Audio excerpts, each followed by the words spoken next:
নমস্কার। কথাকলির আসরে তোমাদের সবাইকে স্বাগত। আজ আমি তোমাদের সুদীপ মুখোপাধ্যায় সম্পাদিত ৫ রসিকের গল্প সমগ্র থেকে বীরবলের গল্প পাঠ করে শোনাব। গল্পের নাম সম্রাটের উপহার। আকবর গুণীর কদর করতেন। তার দরবারে যে কোনো গুণী মানুষ এলে তিনি তাকে আদর আপ্যায়ন করতেন তো বটেই, তারপর তাকে নানা উপহার দিতেন। একবার তার কাছে এলেন দুজন সঙ্গীত গুণী। তাদের উদ্দেশ্য ছিল কালোয়াতি গান শুনিয়ে বাদশাকে তুষ্ট করা। একদিন গানের ব্যবস্থা হলো। সত্যি তারা চমৎকার গান করলেন। শুনে বাদশাহ খুব খুশি। গান শেষ হলে তারা বললেন যে তারা দিল্লি শহরেই বাস করতে চান। বাদশাহ তাদের ২টি হাতি উপহার দিলেন। হাতি দেখে তারা আনন্দিত হলো, আবার ঘাবড়েও গেল। তারা গাইয়ে মানুষ, কিন্তু তেমন রোজগার তো তাদের নেই যাতে হাতির খোরাক তারা জোগাতে পারবেন। আবার এদিকে হাতি উপহার দেওয়া তো বিরাট সম্মানের ব্যাপার। ৭-৫ ভাবতে ভাবতে তারা হাতি নিয়ে নিজেদের ডেরায় উপস্থিত হলেন। কদিন তারা মহা উৎসাহে হাতি দুটি প্রতিপালন করলেন, কিন্তু ক্রমে বুঝতে পারলেন যে হাতি পোষা সত্যি তাদের কর্ম নয়। কিন্তু সংকট তো দুদিকে। বাদশার দেওয়া হাতি না খেতে পেয়ে মরলে বাদশাহ জানতে পারবেন এবং তাদের গর্দান যাবে।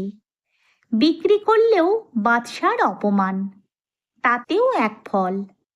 এক হতে পারে যে যদি বাদশাহ অনুমতি দেন যাতে তারা হাতি দুটি বিক্রি করতে পারে, কিন্তু অনুমতি আনবে কে?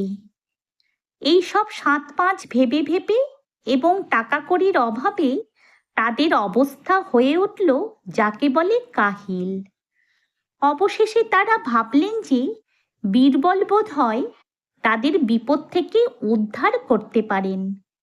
এতদিন দিল্লিতে থেকে তারা বীরবলের এলেমের খবর পেয়ে গেছেন। কাজেই যে কথা সেই কাজ।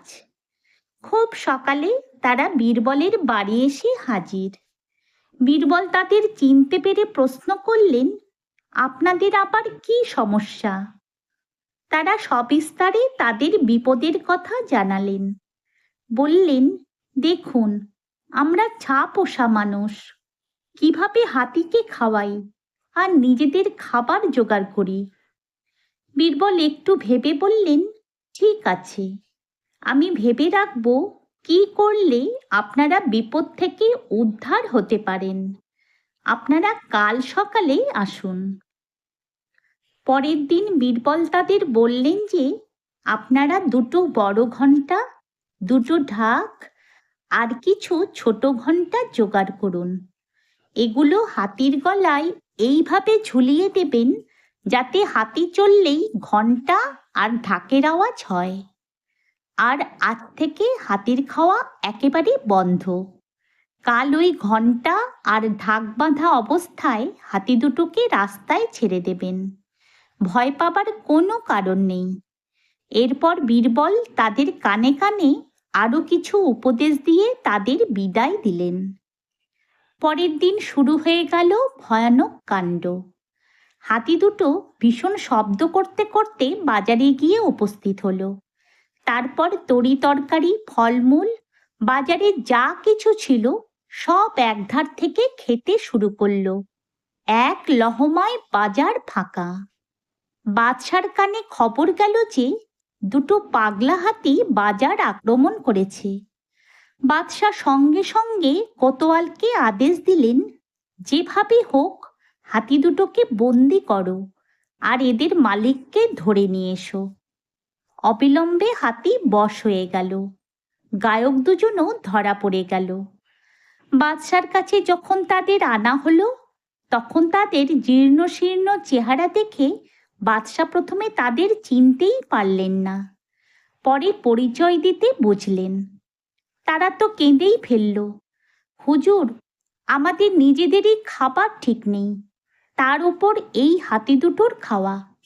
তবে হ্যাঁ, আমরা যা পারি তা হাতি দুটোকে শিখিয়েছি। ওরা গাইতে পারে না, তবে নানা বাদ্যযন্ত্র বাজাতে পারে। ওদের শিক্ষা শেষ হয়েছে বলে আমরা ওদের নিজেদের রোজগারে খাওয়ার উপদেশ দিয়ে পথে বার করে দিয়েছি। এখন দেখছি বাজনা শুনিয়ে ওরা শহরের লোককে মোহিত করতে সক্ষম হয়েছে। আমাদের এত দুঃখেও এটুকু কম আনন্দ নয়। বাদশাহ বুঝতে পারলেন তিনি গাইয়েদের হাতি উপহার দিয়ে কি ভুলই না করেছিলেন। তাই তিনি আবার হুকুম দিলেন যে এদের দুটো জায়গির উপহার দেওয়া হোক, যাতে এরা নিজেদের এবং হাতিদের ভরণ পোষণ চালাতে পারে। গায়ক দুজন এভাবে বিপদ থেকে উদ্ধার পেতে পারেন তা ভাবতেও পারেননি। তারা বীরবলের কাছে কৃতজ্ঞতা জানিয়ে গেল। যদি তোমাদের এই গল্পটি ভালো লেগে থাকে তাহলে একটা লাইক ও আমার এই চ্যানেলটিকে সাবস্ক্রাইব করে দিও, যাতে তোমাদের জন্য আরও অনেক নতুন নতুন গল্প নিয়ে আসতে পারি। ধন্যবাদ।